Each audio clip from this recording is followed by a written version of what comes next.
Here's something that blows my mind. Studies show we make about 35,000 decisions every single day, yet research suggests nearly half of them happen on complete autopilot without us even realizing it. That's fascinating. Just this morning, I caught myself putting salt in my coffee instead of sugar.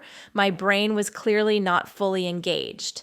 That's actually a perfect example of what Nobel Prize winner Daniel Kahneman discovered about how our minds operate through two distinct systems. Your coffee mishap? That was your brain's automatic system one at work. Tell me more about these systems, especially if it helps explain why I keep making these amusing but frustrating mistakes. Well, imagine your brain has two processing modes. System 1 is like having an incredibly efficient but sometimes impulsive assistant handling most daily tasks automatically. It's what helps you recognize faces or catch a falling object without thinking. And I'm guessing System 2 is the more thoughtful part that should have stopped me from seasoning my coffee?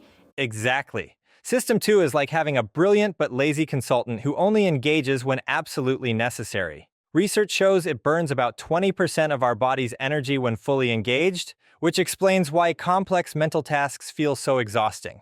That's really interesting. But why would evolution give us such an imperfect system? Here's where it gets fascinating. Studies show this dual system approach actually helped our ancestors survive.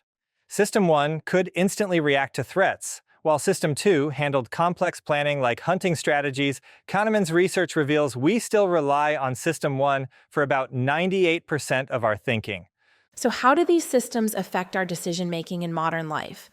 One of the most powerful effects is what Kahneman calls loss aversion. His experiments show we feel losses about twice as intensely as equivalent gains.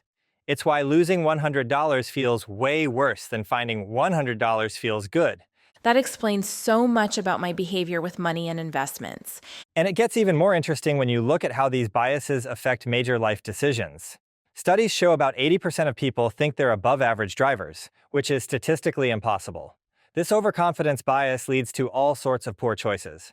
How can we possibly make good decisions with all these cognitive quirks working against us? Well, Kahneman suggests using what he calls a pre-mortem approach. Imagine your decision has failed spectacularly and work backward to figure out what went wrong. Research shows this technique reduces planning errors by up to 30%. That's brilliant. It helps overcome our natural optimism by forcing us to consider potential problems. Exactly. And here's another fascinating discovery. We actually have two different selves making decisions: our experiencing self and our remembering self. Studies show they often disagree completely about what makes us happy. What do you mean by two different selves? Think about a vacation. Your experiencing self might enjoy a relaxing week at the beach more than an exhausting tour of multiple cities. But research shows your remembering self often prefers the touring vacation because it creates more distinct memories and better stories. So we might choose experiences that provide less actual happiness because they make better memories? Precisely. And this has huge implications. Studies show people often choose based on anticipated memories rather than anticipated experiences. It's why someone might endure years of stressful work for retirement stories. Now I'm questioning every major life decision I've ever made. The good news is that awareness helps. Research indicates that simply understanding these biases can improve decision-making by up to 20%. The key isn't eliminating these patterns, that's impossible, but working with them intelligently. That makes sense. So it's about understanding our cognitive quirks rather than fighting them? Exactly. And Kahneman's research shows something really powerful. Our intuitive System 1 isn't just a source of errors. In areas where we have genuine expertise, those gut feelings can be remarkably accurate. The trick is knowing when to trust them and when to engage. System 2. Looking back at my salty coffee incident, I suppose some decisions deserve more analytical attention than others.